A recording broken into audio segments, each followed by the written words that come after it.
बच्चों, मैं संजीदा हिंदी शिक्षिका एलएम पब्लिक स्कूल के ऑनलाइन कक्षा में आप सभी का हार्दिक स्वागत करती हूँ। बच्चों, आप सभी कैसे हैं? उम्मीद करती हूँ आप सभी अच्छे होंगे और खूब मेहनत से पढ़ाई कर रहे होंगे। ठीक है बच्चों, तो बस अच्छे से पढ़ते रहिए। चलिए हम लोग आज की कक्षा का आरंभ करते हैं। आज हम सब अपनी पाठ्य पुस्तक परिवेश के पाठ 8 प्रकरण है मैं कूड़ेदान हूँ नामक पाठ का अध्ययन करेंगे। चलिए बच्चों शुरू करते हैं। इस पाठ में यह बताने का प्रयास किया गया है कि हमें सफाई के प्रति जागरूक होना चाहिए। ठीक है, और हमें अपने स्वास्थ्य का ध्यान देना चाहिए और हमें अपने कर्तव्यों का ज्ञान होना चाहिए। बच्चों, हमें अपने आसपास साफ सफाई रखनी चाहिए। अगर हम कूड़े करकट को इधर उधर फेंक देंगे तो इनसे बहुत सारी बीमारियां उत्पन्न होंगी और हमारा स्वास्थ्य खराब हो जाएगा। स्वास्थ्य को अनमोल खजाना माना गया है। अगर किसी व्यक्ति का स्वास्थ्य खराब होता है तो उसे बहुत सारी बीमारियां हो जाती हैं और उस व्यक्ति का स्वभाव चिड़चिड़ा हो जाता है और वह हर प्रकार के सुखों से वंचित हो जाता है। ठीक है बच्चों, तो चलिए इस कहानी को हम लोग शुरू करते हैं और इसमें कूड़ेदान के बारे में बताया गया है कि कूड़ेदान अलग अलग रंगों के और अलग अलग प्रकार के होते हैं। ठीक है, और उनकी उपयोगिता के बारे में बताया गया है कि किस रंग का कूड़ेदान क्या होता है, किस रंग के कूड़ेदान में कौन सा कूड़ा डालते हैं, नष्ट होने वाले और नष्ट न होने वाले। ठीक है, तो आइए अब हम लोग पढ़ते हैं इस कहानी को अच्छे से, फिर सभी के समझ में आ जाए।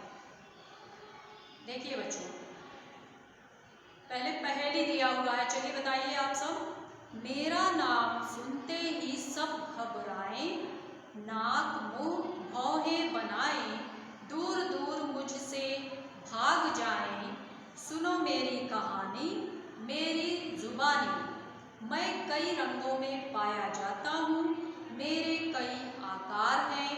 घर हो, स्कूल या दफ्तर हो या सड़क, मैं सभी जगह पाया जाता हूँ।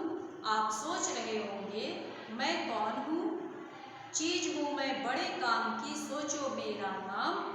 ज्यादा नहीं है मेरा दाम, आता हूँ मैं सबके काम। चलिए बताइए बच्चों, क्या है ये? आप सभी को पता है, कूड़ेदान। ठीक है, कूड़ेदान अपने बारे में बता रहा है। आइए अब आगे बढ़ते हैं। कूड़ेदान कहता है मेरा नाम कूड़ेदान है, संसार में एकमात्र मैं ही हूँ जो अपने शरीर पर लिख कर चलता हूँ कि मेरा प्रयोग करें। जब से यह धरती बनी है तभी से मैं इस संसार में हूँ।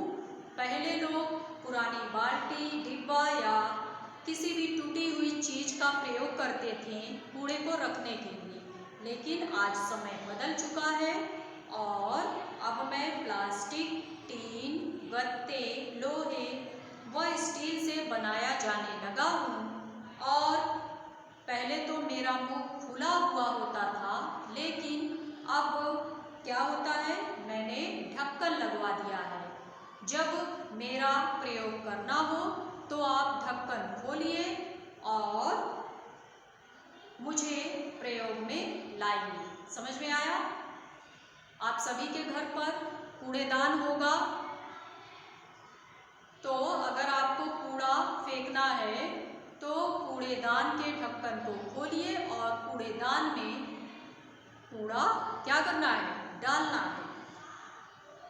इसके बाद देखिए, कूड़ेदान कहता है नीला कूड़ेदान मेरा जुड़वा भाई है और मैं हरा कूड़ेदान हूँ। ठीक है, हरा कूड़ेदान किस काम आता है? नीला कूड़ेदान बताता है आप मेरे भाई का उपयोग ऐसा कूड़ा डालने के लिए कर सकते हैं जो नष्ट नहीं होता, जैसे प्लास्टिक, लोहा। प्लास्टिक कभी नष्ट होता है? नहीं, लोहा नहीं। ठीक है, तो जो कभी नष्ट नहीं होता है ऐसे कूड़े का प्रयोग किस कूड़ेदान में करना चाहिए? बताइए। हरा कूड़ेदान। ठीक है, दिया है ना इसमें, हरा कूड़ेदान। इसमें जो कभी नष्ट नहीं होते ऐसे कूड़े को डालना चाहिए। और मेरा उपयोग नष्ट होने वाले कूड़े को डालने के लिए किया जाता है, जैसे सब्जी और फलों के छिलके आदि।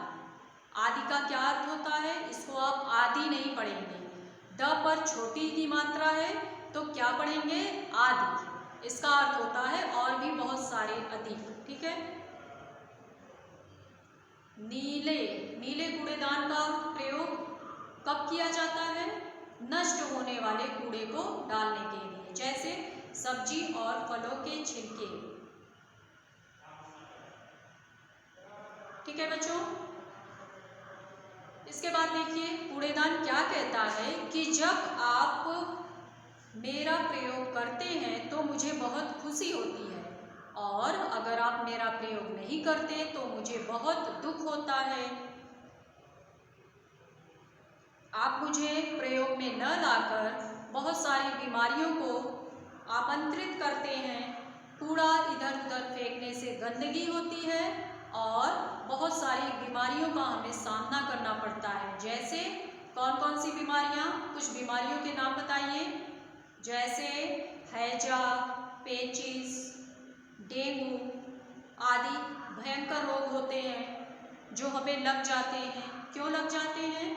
गंदगी से। ठीक है, डेंगू कैसे होता है? मच्छर के काटने से ही। चलिए, इसमें बताया गया है स्वास्थ्य हमारे लिए अनमोल खजाना है। ठीक है, स्वास्थ्य हमारे लिए अनमोल खजाना है। कोई व्यक्ति कितना भी धनवान क्यों न हो, यदि उसका स्वास्थ्य खराब होता है तो उसके लिए सब सुख बेकार है। रोगी व्यक्ति ठीक तरह से कोई कार्य भी नहीं कर पाता, उसका स्वभाव चिड़चिड़ा हो जाता है। चिड़चिड़ा का क्या अर्थ है? सभी से वह गुस्से से बात करता है। केवल स्वस्थ व्यक्ति ही सभी सुखों का आनंद ले पाता है। इसलिए कूड़े करकट को डालने के लिए अधिक से अधिक मेरा प्रयोग कीजिए, अन्यथा नुकसान आपका ही होगा। ठीक है, कूड़ेदान क्या कहता है? कूड़े करकट का प्रयोग करने के लिए आप अधिक से अधिक मेरा प्रयोग कीजिए, तभी आप स्वस्थ रह पाएंगे। कूड़ेदान क्या कहता है? जागो रे करो मेरा इस्तेमाल, फिर देखो मेरा कमाल। तो बच्चों, ये कहानी आप सभी के समझ में आ गई। चलिए ठीक है, कूड़ेदान के जो अलग अलग रंग होते हैं उनके महत्व को भी आपने जान लिया। चलिए इस बात का ध्यान रखिएगा और अपने आसपास साफ सफाई रखिए, अपने शरीर की भी सफाई रखिए, प्रतिदिन स्नान कीजिए। ठीक है, तभी आप स्वस्थ रह पाएंगे। और अगर कोई आपके आसपास कूड़ा करकट फेंकता है तो उसे भी समझाइए कि अलग अलग कूड़ेदान हैं, आप उनका प्रयोग कीजिए। ठीक है, कूड़े को इधर उधर मत फेंकिए, नहीं तो बहुत सारी बीमारियां जन्म लेंगी। तो चलिए बच्चों, अब हम लोग इस पाठ में आए हुए कुछ कठिन शब्दार्थ को देखते हैं। इसे आपको अपनी कॉपी में भी लिखना है। ठीक है, चलिए लिखना शुरू कीजिए। शब्द अर्थ एकमात्र। एकमात्र का क्या अर्थ होता है बच्चों? एकमात्र का अर्थ होता है केवल एक। कोई एक चीज है तो उसे एकमात्र बोलेंगे, केवल एक। उपयोग का क्या अर्थ होता है?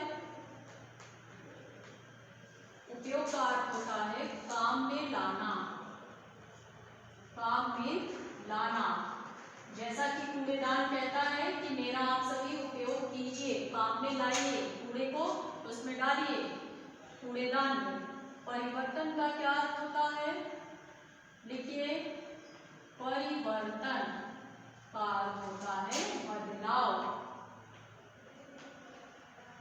जैसा कि पुराने समय में टूटे फूटे बाल्टियों में, ठीक है, टूटी फूटी बाल्टियों में कूड़े करकट को रखा जाता था। आज के समय में परिवर्तन हुए हैं, प्लास्टिक से, हर चीज से बने हुए कूड़ेदान मिल रहे हैं, वो भी ढककर लगे हुए। हमें उनका उपयोग करना चाहिए। आमंत्रित का क्या अर्थ होता है? आमंत्रित, आमंत्रित का अर्थ होता है बुलाना, ठीक है। इस्तेमाल का क्या अर्थ होता है? इस्तेमाल, इस्तेमाल का अर्थ होता है प्रयोग। इस्तेमाल कीजिए, किसका? कूड़ेदान का प्रयोग कीजिए। आवश्यकता का क्या अर्थ होता है? आवश्यकता, बताइए बच्चों। आवश्यकता का अर्थ होता है जरूरत। ज के नीचे यहाँ पर देखिए बिंदु लगा हुआ है, ये अरबी और फारसी के शब्द हैं, ठीक है, ध्यान दीजिएगा। अगर किसी वर्ड के नीचे बिंदु लगा हुआ है तो यह अरबी और फारसी के शब्द हैं, इनका उच्चारण अलग तरह से होता है। ज, इसको हम ज नहीं पढ़ते हैं, ज। जीभ को दांतों से टच करके बोलते हैं। जब ज हम बोलते हैं तो जीभ हमारी दांतों से टच होती है और हवा जो है वो साइड से निकलती है, ठीक है, ऐसे बोलते हैं इसका उच्चारण। नित्य, नित्य का क्या अर्थ होता है? रोज। देखिए इसमें भी ज में यहाँ पर बिंदु लगा हुआ है, रोज। भय का क्या अर्थ होता है? डर। आनंद का क्या अर्थ होता है? आनंद का अर्थ होता है मजा। इसमें भी देखिए बिंदु लगा हुआ है, मजा। मजा नहीं पढ़ेंगे, मजा पढ़ेंगे। इसके बाद आप लिखिए अनमोल। अनमोल का क्या अर्थ होता है बच्चों? जिसका मूल्य न आंका जा सके, जिसका मूल्य न आंका जा सके, ठीक है। जैसे अगर कोई गिफ्ट देता है, वो गिफ्ट चाहे 1 रुपए का हो या 1 करोड़ का हो, वह हमारे लिए अनमोल होता है, ठीक है। उसका मूल्य हम आंक नहीं सकते, ठीक है बच्चों। अनमोल। चलिए, इस शब्दार्थ को भी आप सब अपनी कॉपी में लिख लीजिएगा बच्चों। आज के लिए बस इतना ही, ठीक है। कहानी समझ में सभी के आ गई? अगर कहीं कोई समस्या होती है तो आप सब लाइव क्लास में पूछ लीजिएगा, ठीक है। अगर आप कहेंगे तो अलग से एक वीडियो भी अपलोड कर दिया जाएगा, नोट्स में भी लिखकर भेज देंगे। लेकिन कहीं कोई समस्या आती है तो आप एकदम निश्चिंत होकर पूछ सकते हैं, ठीक है बच्चों। चलिए, धन्यवाद।